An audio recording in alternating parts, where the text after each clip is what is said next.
Shalom, haleluya.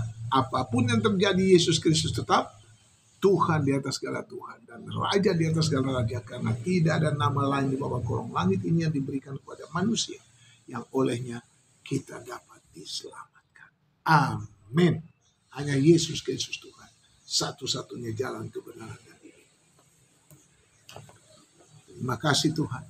Kita melanjutkan rencana keselamatan Allah bagi umat Israel dari Roma 9 dan Roma 11. Nah, pembahasan yang kedua dari yang lebih mendalam dari perspektif atau sudut pandang yang Rasul Paulus tulis dari Roma 11 dan Roma 9 sampai Roma 11. Yang kedua, Paulus mengungkapkan kepedulian dan kesedihan yang sangat mendalam bagi bangsa Israel. Roma 9 ayat 1 sampai 3. Aku mengatakan kebenaran dalam Kristus. Aku tidak berdusta, kata Paulus. Suara hatiku turut bersaksi dalam Roh Kudus bahwa aku sangat berduka cita dan selalu bersedih hati. Bahkan, wah ini luar biasa. Aku, kata Paulus, mau terkutuk dan terpisah dari Kristus demi saudara-saudaraku, kaum sebangsaku secara jasmani. Pokoknya Paulus pikir, udahlah kalau mereka tidak mau diselamatkan, aku rela deh terkutuk dengan bangsaku. Yang penting Tuhan selamatkan mereka. Keselamatan terlalu mahal dalam Kristus. Yesus mati di bukit Golgota di kayu salib. Dia yang tidak berdosa dijadikan dosa untuk umat manusia. Tapi semua orang boleh tidak mengerti dan ditafsirkan macam-macam. Tetapi Yesus tetap Tuhan yang tidak pernah berubah, dulu, sekarang, dan sampai selama-lamanya. Nah, yang kedua itu Paulus mengungkapkan kepedulian dan kesedihan. Yang ketiga, unsur yang paling penting dalam seluruh pembahasan yang ada ini ialah iman. Iman itu dasar dari segala sesuatu yang kita harapkan dan bukti dari segala sesuatu yang tidak kita lihat. Itu unsur yang paling penting. Luar biasa. Keadaan rohani yang terhilang dari sebagian besar bangsa ini sebagai akibat tidak bersedia tunduk pada rencana keselamatan Allah melalui iman kepada Kristus. Roma 9 ayat 33, Roma 10 ayat 3, Roma 11 ayat 20. Akan tetapi ada banyak orang bukan Yahudi menerima jalan iman Allah dan mencapai kebenaran melalui iman. Mereka taat kepada Allah dan firman-Nya dan menjadi anak-anak Allah dari Allah yang hidup. Roma 9 ayat 25-29. Nubuat Hosea 2 ayat 22 dan nubuat Yesaya 44 ayat 1-6. Luar biasa, kita harus aminkan firman Tuhan ini. Tidak ada yang benar, cuma firman Tuhan yang benar. Yang keempat, pengharapan masih ditawarkan kepada bangsa Israel jikalau mereka tidak tetap pada ketidakpercayaan mereka. Roma 11 ayat 23. Bagi orang percaya bukan Yahudi yang kini merupakan sebagian dari gereja Tuhan, diingatkan akan terputus dan dari keselamatan, atau kalau terus bermain-main dengan pertobatan kepada Kristus, terus berbuat dosa, terus hidup dalam iman dan ketaatan, maka dan ketakutan kepada Kristus, maka firman-Nya Roma 11 ayat 25-35 itu akan terus kita lihat kebenaran itu terjadi.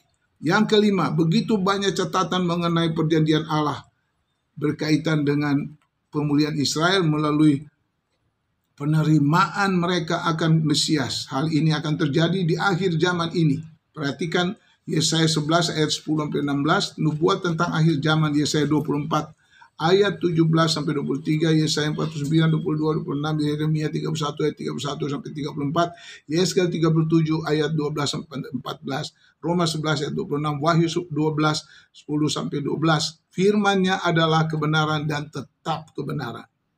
Teruslah membaca, merenungkan, dan bercerita bagi orang lain, bagi banyak orang tentang keselamatan dalam Kristus. Dan yang terakhir, 6, milikilah kerinduan yang sama seperti Paulus dan Tuhan Yesus. Bandingkan Roma 10 ayat 21-22, Lukas 19 ayat 41. Lihat pembahasan di poin kedua, bahwa suatu hari kelak ketika keturunan Ismail dan Ishak dari keturunan Abraham dapat bersatu kembali dalam satu rumah keselamatan bagi seluruh dunia. Dan itu yang paling penting. Mereka akan bersama-sama. Berdoalah. Tuhan Yesus, kami berdoa dalam nama-Mu supaya mereka dapat diselamatkan. Jadi rencana keselamatan Allah bagi umat manusia, khususnya bangsa Israel, juga berlaku bagi seluruh umat manusia. Ini namanya kasih karunia.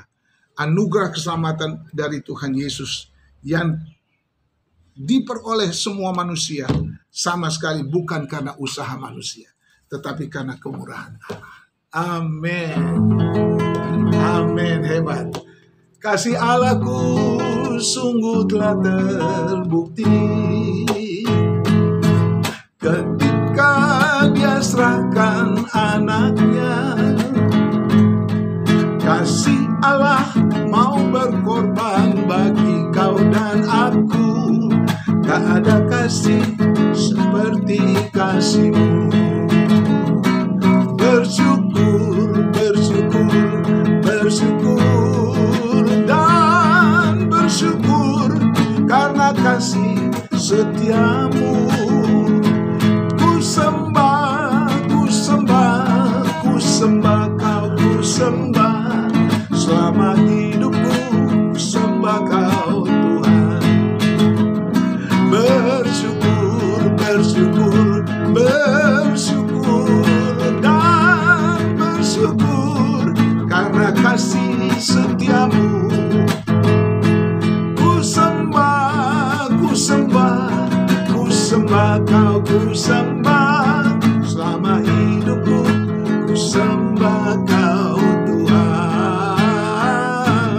Selama hidupku, ku sembah Kau Tuhan.